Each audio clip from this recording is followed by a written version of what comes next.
నమస్తే అండి. Welcome to my channel Shri Parimala kitchen. ఈరోజు మన ఛానల్లో కొత్త రెసిపీ ముల్లంగి గడ్డల ఊరగాయ ఎలా తయారు చేసుకోవాలనో మీకు చూపిస్తున్నానండి. ఈ వీడియోని ఫస్ట్ నుంచి లాస్ట్ వరకు చూడండి. ప్లీజ్ ఎక్కడా స్కిప్ చేయొద్దు. అతి తక్కువ టైంలో తొందరగా అయిపోతుందండి. టేస్ట్ చాలా బాగుంటుందండి. దీనికి సంబంధించిన ఇంగ్రీడియంట్స్ నేను డిస్క్రిప్షన్లో ఇస్తానండి. ఒకసారి మీరు ఫాలో అవ్వండి. ఎలా ఉందో ట్రై చేయండి, మాకు కామెంట్ పెట్టండి ప్లీజ్. వేగిలించుకొని కడాయి పెట్టుకున్నానండి. లో ఫ్లేమ్లో పెట్టుకోవాలి. 1/4 కప్పు ఆవాలండి, 1 టీ స్పూన్ మెంతులు, ఇవి వేయించుకోవాలండి. మనము వేగిపోయాయండి. కొద్దిగా ఇంగువ వేసుకోవాలి. ఇంగువ వేసుకొని బాగా కలిపేసుకొని దీన్ని ఒక బౌల్లో వేసి పెట్టుకుందాము. 1/2 కేజీ ముల్లంగి గడ్డలండి, సన్న పీసెస్గా కట్ చేసి పెట్టుకున్నాను. ఈ కప్పుతో నేను 3 కప్పులుగా కొలుచుకున్నానండి.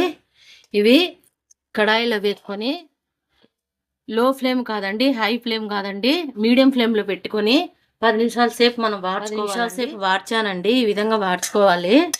ఇప్పుడు స్టవ్ ఆఫ్ చేసేసి ఒక బౌల్లో వేసుకుందాము. 1/2 కేజీ ముల్లంగి గడ్డలకి 100 గ్రాముల చింతపండు అండి, నీట్గా కడిగాను. ఇప్పుడు దీన్ని బాగా కలిపి రసం తీసుకోవాలండి. మనము ఇప్పుడు స్టవ్ వేగిలించుకొని కడాయి పెట్టుకోవాలండి. లో ఫ్లేమ్లో పెట్టుకొని 1 కప్పు ఆయిల్ వేసుకుంటున్నానండి. ఇది శనగ నూనె అండి, మీ దగ్గర ఏ నూనె అయినా పర్వాలేదు. 1 కప్పు వేసుకున్నానండి నేను ఆయిల్. హీట్ ఎక్కిందండి. 1 వెల్లుల్లి గడ్డని ఈ విధంగా రెబ్బలు ఒలిచి పెట్టుకున్నాను, ఇది వేసుకోవాలి. 6 ఎండుమిర్చి అండి, సన్నగా తుంచి పెట్టాను, ఇవి కూడా వేసుకోవాలి. 1 టీ స్పూన్ ఆవాలండి, ఇవి కూడా వేసుకోవాలి. బాగా అంతా కలిపిస్తామండి. ఇప్పుడు బ్రౌన్ కలర్ వచ్చేసిందండి. ఇప్పుడు ఈ చింతపండు నలిపెట్టి రసం తీసి పెట్టాను కదా, ఇది కూడా వేసుకోవాలి. మీడియం ఫ్లేమ్లో పెట్టానండి. ఇప్పుడు ఈ చింతపండు రసం బాగా తెల్లనివ్వాలండి. మనము 5 నిమిషాల సేపు తెల్లబెట్టానండి చింతపండు రసము. ఇప్పుడు వేయించి పెట్టుకున్నాం కదా ఈ ముల్లంగులు, ఇవి కూడా ఇందులో వేసుకోవాలి.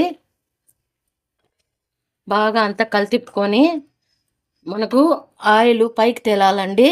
అంతవరకు మనం ఉడకపెట్టుకుందాం. ముల్లంగుల్ని వెళ్తుందండి. చింతపండు రసము పచ్చివాసన పోయేంత వరకు ఉడకపెట్టుకున్నామండి. దాంతోపాటు ఈ ముల్లంగి కూడా ఉడికిపోయిందండి. ఇప్పుడు స్టవ్ ఆఫ్ చేసేసి చల్లార్చుకోవాలండి. మనము బాగా చల్లారిపోయిందండి. ఇప్పుడు 1/4 కప్పు కారం పొడి అండి, ఇది వేసుకోవాలి. ఆవాల పిండి అండి, మెత్తగా గ్రైండ్ చేసుకున్నాను, ఇది కూడా వేసుకోవాలి. అంతా బాగా కలితిప్పుకోవాలండి.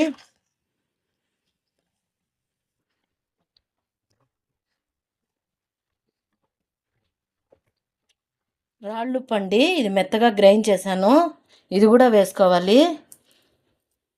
ఉప్పు సాల్ట్ మాత్రము చూసి వేసుకోవాలండి. మనము ఎక్కువ పట్టదు, చూసుకొని వేసుకుందాము.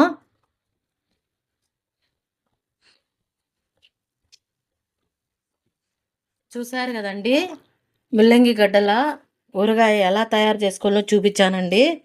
చాలా చాలా సింపుల్ అండి. ఇది నేను చూపించే విధంగా మీరు చేసుకున్నారంటే బాగా నిలుస్తుందండి. ముల్లంగి గడ్డ నీరు అండి, కానీ చెడిపోతుంది. అట్లా చెడిపోకుండా ముందుగా సన్న సన్న పీసెస్గా కట్ చేసుకొని నూనె లేని కడాయిలో బాగా వేయించుకొని ఈ విధంగా మనం ఊరగాయ తయారు చేసుకుంటే చాలా చాలా బాగుంటుందండి. చాలా వరకు నా ఛానల్లో చూస్తున్నారు కానీ సబ్స్క్రైబ్ చేసుకోవడం లేదు. ప్లీజ్ సబ్స్క్రైబ్ చేసుకోండి. మరిన్ని వెరైటీ రుచికరమైన వంటకాలతో మీ ముందు ఉంటాను నేను.